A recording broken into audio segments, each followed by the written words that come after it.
Hello everyone, तो यहाँ पे हम पीरियोडिक टेबल का डी ब्लॉक एलिमेंट के बारे में यहाँ टॉपिक पढ़ रहे हैं, है ना। तो यहाँ पे हम मेटालिक बॉन्डिंग के बारे में पढ़ेंगे आज हम। तो यहाँ पे मेटालिक बॉन्डिंग की डेफिनेशन क्या है, कल हमने पढ़ा था मेल्टिंग पॉइंट के बारे में पढ़ा था, इसके बाद पढ़ा था मैग्नेटिक मोमेंट के बारे में पढ़ा था, है ना। तो इसके बाद यहाँ पे हम पढ़ेंगे, अपना नेक्स्ट टॉपिक है मेटालिक बॉन्डिंग, और इसके बाद है वेरिएबल ऑक्सीडेशन स्टेट के बारे में अपन पढ़ेंगे, है ना। तो यहाँ पे हम फर्स्ट पढ़ेंगे मेटालिक बॉन्डिंग क्या है, उसकी डेफिनेशन क्या है, इसकी उपयोगिता क्या है, आवर्त सारणी में उसकी भूमिका क्या है, ये हमारे एलिमेंट में किस प्रकार योगदान देती है मेटालिक बॉन्डिंग, ये है ना। इसका किस प्रकार किस एलिमेंट कितना बॉन्ड है, कितना है और कितना कम है, किसका ज़्यादा और किसका कम है बॉन्ड, वो देखेंगे यहाँ पे, है ना। तो वीडियो को लाइक और चैनल को सब्सक्राइब करना, ताकि मैं बेहतरीन क्लास देने का प्रयास करूँगा रोजाना आपको, है ना। तो आगे बढ़ते हैं, यहाँ पे हम मेटालिक बॉन्डिंग के बारे में, है ना।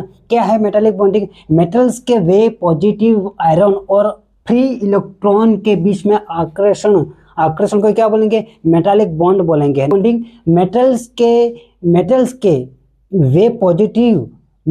वे पॉजिटिव आयरन और फ्री इलेक्ट्रॉन के बीच के आकर्षण को मेटालिक बॉन्डिंग कहते हैं, है ना। तो यहाँ में whole n-1 d electron plus ns electron bonding में भाग लेते हैं। इससे बॉन्डिंग बहुत स्ट्रांग होती है। क्या है? यहाँ पे n प्लस इलेक्ट्रॉन ns, यहाँ पे डी ब्लॉक में whole n-1 d electron plus ns electron bonding में भाग लेते हैं। क्या है? ns इलेक्ट्रॉन बॉन्डिंग में भाग लेते हैं। इससे बॉन्डिंग में बहुत स्ट्रांग होती है। यहाँ पे बहुत सारे अनपेयर इलेक्ट्रॉन होते हैं। फिर यहाँ क्या है? बहुत सारे अनपेयर इलेक्ट्रॉन होते हैं।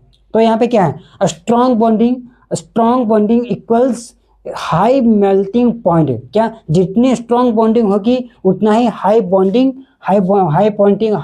मेल्टिंग पॉइंट होगा। यहाँ पे क्या है? Strong bonding equals high melting point होगा। जितना स्ट्रांग बॉन्डिंग होगा इतना हाई मेल्टिंग पॉइंट होगा, है ना। गलनांक इतना हाई होगा, है ना। तो डी ब्लॉक एलिमेंट में मेटालिक बॉन्डिंग पहले बढ़ता है फिर घटता है। क्या है?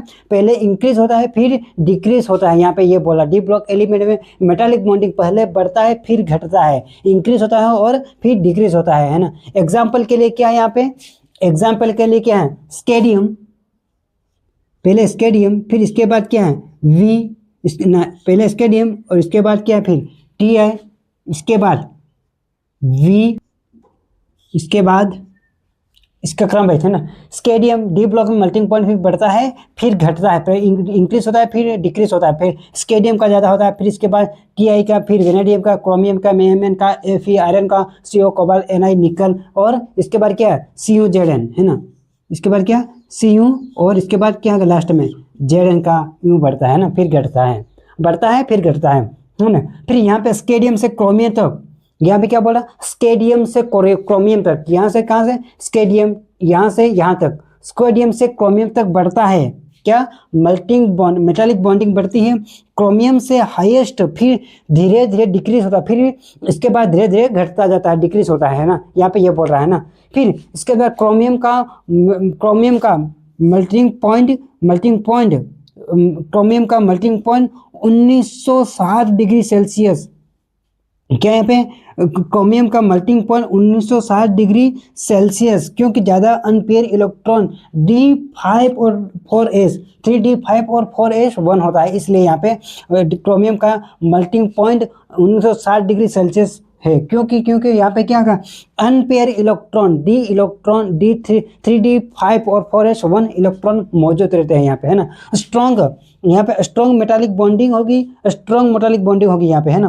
फिर Zn जिंक की मेटालिक बॉन्डिंग लो होगी। क्यों होगी? मेटालिक बॉन्डिंग लो होती है, कितनी होती है? 420 डिग्री सेल्सियस, है ना। फिर क्योंकि 420 डिग्री, क्योंकि 3D10 4s2 ये ऑर्बिटल भरे हुए होते हैं।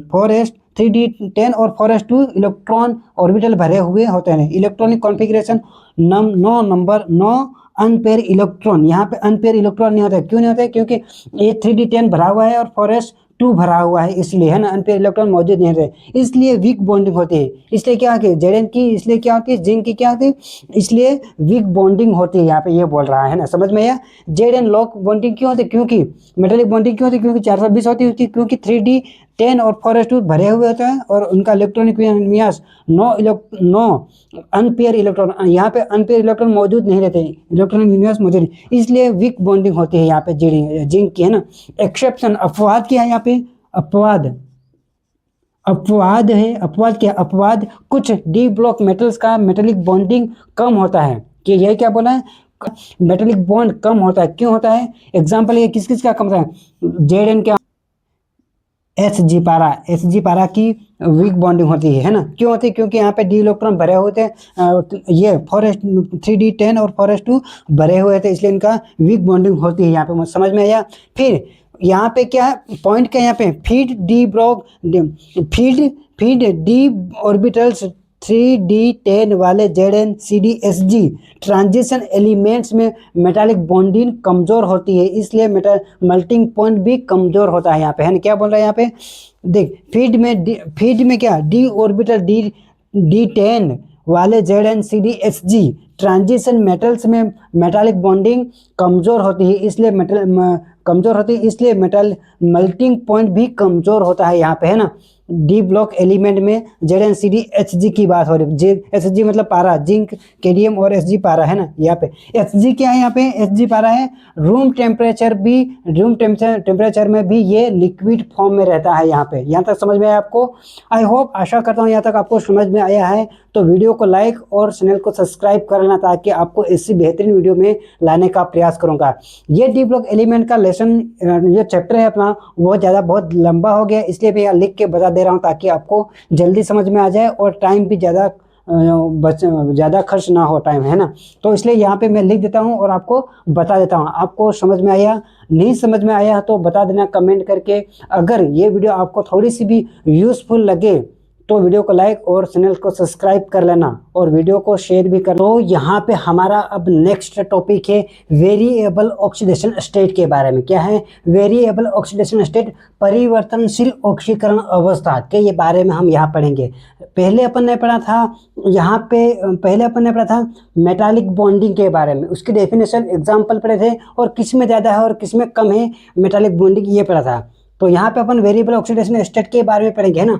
तो एक ही तत्व का अलग कंपाउंड में अलग ऑक्सीडेशन नंबर दिखाना, या इसको बोलेंगे एक ही तत्व अपने इलेक्ट्रॉन अलग अलग तरह से त्याग या लूज करके मल्टीपल ऑक्सीडेशन स्टेट बनाते हैं, है ना। ये क्या बोल रहा है कि एक ही तत्व अपने इलेक्ट्रॉन अलग अलग तरह से त्याग कर या लूज करके मल्टीपल ऑक्सीडेशन स्टेट या स्टेट बनाते हैं, है ना। ये बोल रहा है यहाँ पे, जैसे कोई कंपाउंड है, इसमें कोई एलिमेंट है, तो इसमें उसकी ऑक्सीडेशन स्टेट अलग अलग दिखाएगा, है ना। इस प्रकार बोल रहा है, ये बोल रहा है ना यहाँ पे। तो इसके ये क्या होल n-1 होल D1 से D10 whole n-1 whole D1 से 10 ns1 जनरल इलेक्ट्रॉनिक विन्यास, है ना। ऐसा क्यों होता है, क्योंकि आउटर मोस्ट ns इलेक्ट्रॉन होता है, इसलिए, है ना। और होल n-1 D1 से D10 इलेक्ट्रॉन ns से n2 जनरल इलेक्ट्रॉन विन्यास दोनों लगभग समान ऊर्जा के होते हैं। यहाँ पे क्या बोल रहा है यहाँ पे, और ऐसा क्यों होता है, क्योंकि यहाँ आउटर मोस्ट में ns इलेक्ट्रॉन और होल n-1 D1 से D10 इलेक्ट्रॉन ns1 से 2 जनरल इलेक्ट्रॉन विन्यास दोनों लगभग समान ऊर्जा के होते हैं, है ना। ns electron plus whole n-1 D electron दोनों बॉन्डिंग में भाग लेते हैं, इस वजह से मल्टीपल ऑक्सीडेशन स्टेट दिखाते हैं। किस प्रकार, ns electron plus whole n-1 D electron दोनों बॉन्डिंग में दोनों इलेक्ट्रॉन भाग लेते हैं, एक ये वाला और ये वाला, दोनों D इलेक्ट्रॉन दोनों भाग लेते हैं, दोनों बॉन्डिंग में भाग लेते हैं। ns electron plus whole n-1 D electron दोनों बॉन्डिंग में भाग लेते हैं, इस वजह से मल्टीपल ऑक्सीडेशन स्टेट दिखाते हैं। यहाँ तक आपको समझ में आया। तो आगे बढ़ते हैं यहाँ पे, किस प्रकार, और कभी कभी कभी कभी दो इलेक्ट्रॉन निकालते हैं, कभी कभी 2 इलेक्ट्रॉन निकालते हैं और कभी कभी 3 इलेक्ट्रॉन निकालते हैं और कभी कभी कितने 4 इलेक्ट्रॉन निकालते हैं, कभी कभी कितने 4 इलेक्ट्रॉन निकालते हैं, है ना, कभी कभी 5 इलेक्ट्रॉन भी निकालते हैं, ये बता रहा है यहाँ पे, है ना। और एग्जाम्पल क्या है यहाँ पे, Fe2 oxidation state +2 oxidation state, है ना, Fe2 plus oxidation state +2, Fe3 oxidation state +3, इसलिए Fe वेरिएबल ऑक्सीडेशन स्टेट दिखाते हैं। इसलिए क्या होता है, वेरिएबल आयरन, इसलिए आयरन वेरिएबल ऑक्सीडेशन स्टेट दिखाता है, परिवर्तनशील ऑक्सीकरण अवस्था दिखाता है। यहाँ पे Cu++1 ऑक्सीडेशन स्टेट है और Cu2+2 ऑक्सीडेशन स्टेट है। यहाँ पे क्या बोला है, Cu+1 इलेक्ट्रॉन ऑक्सीडेशन स्टेट है और प्लस Cu++1 ऑक्सीडेशन स्टेट है और Cu2+2 ऑक्सीडेशन स्टेट है यहाँ पे, है ना। तो यहाँ पे और क्या बोला, why variable oxidation state intermediate, कारण क्या है यहाँ पर, क्या वेरिएबल ऑक्सीडेशन, यहाँ पे क्या है वेरिएबल ऑक्सीडेशन स्टेट इंटरमीडिएट, कारण क्या NS और D इलेक्ट्रॉन की ऊर्जा डिफरेंस बहुत कम होते हैं, मतलब अलग होती है और बहुत कम होती है, इसलिए सिर्फ NS इलेक्ट्रॉन लूज होता है, कभी कभी NSD इलेक्ट्रॉन लूज हो जाता है, कभी कभी क्या NSD इलेक्ट्रॉन भी लूज हो जाता है। यहाँ तक समझ में आया, तो आगे बढ़ते हैं आप, तो यहाँ तक आपको समझ में आया होगा। तो आगे बढ़ते अपन नेक्स्ट बढ़ते हैं आगे, इस स्लाइड को मिटा रहा हूँ और दूसरी स्लाइड में जाते हैं अपन यहाँ पे, है ना।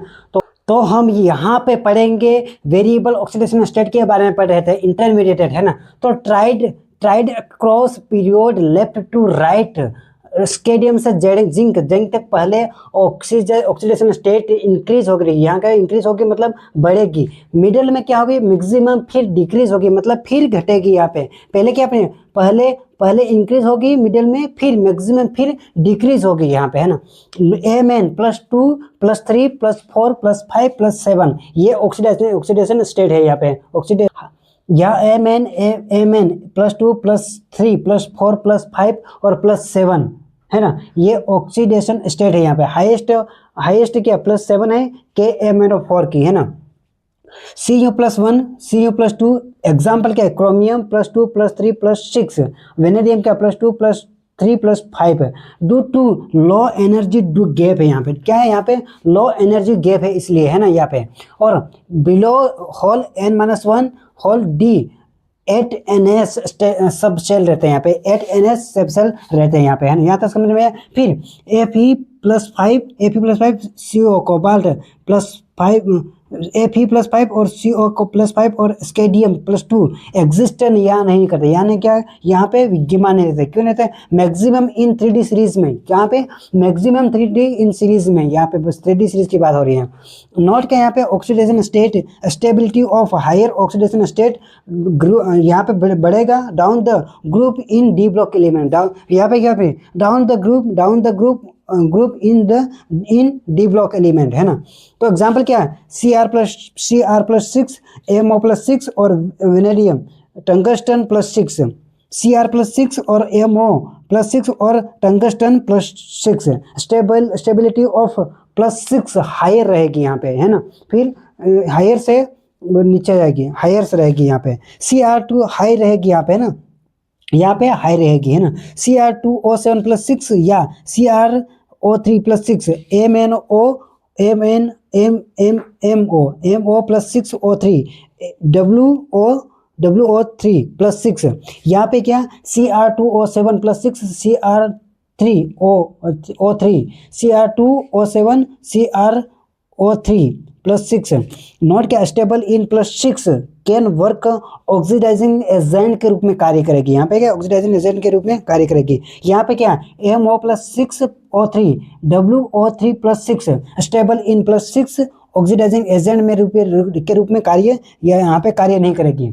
Higher oxidation state of D block element, higher oxidation state of D block element stable with the electronegativity oxygen and fluorine only. More क्या यहाँ पे, more stable with oxygen due to multiple bond बनाता है। यहाँ पे क्या था, more stable with oxygen due to multiple bond बनाता है। क्यों बनाता है, क्योंकि कारण क्या होता है, क्योंकि ऑक्सीजन का साइज यहाँ पे छोटा होता है और मल्टीपल बॉन्ड और पाई बॉन्ड भी बनाता है यहाँ पे, इसलिए हाई ऑक्सीडेशन स्टेट स्टेबलाइज करता है। यहाँ पे क्या कर रहा है, स्टेबलाइज करता है यहाँ पे।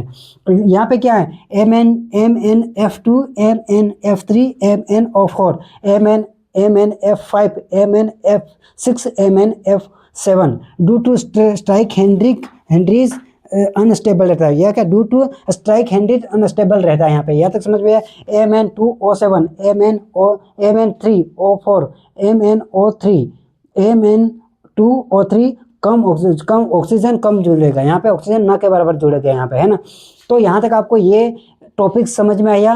तो मिलते हैं एक नेक्स्ट क्लास में, तब तक बने रहना। जय हिंद। और वीडियो को लाइक और चैनल को सब्सक्राइब करना ताकि आपको ऐसी वीडियो बेहतरीन क्लास मिलती रहेगी। मिलते हैं नेक्स्ट क्लास में।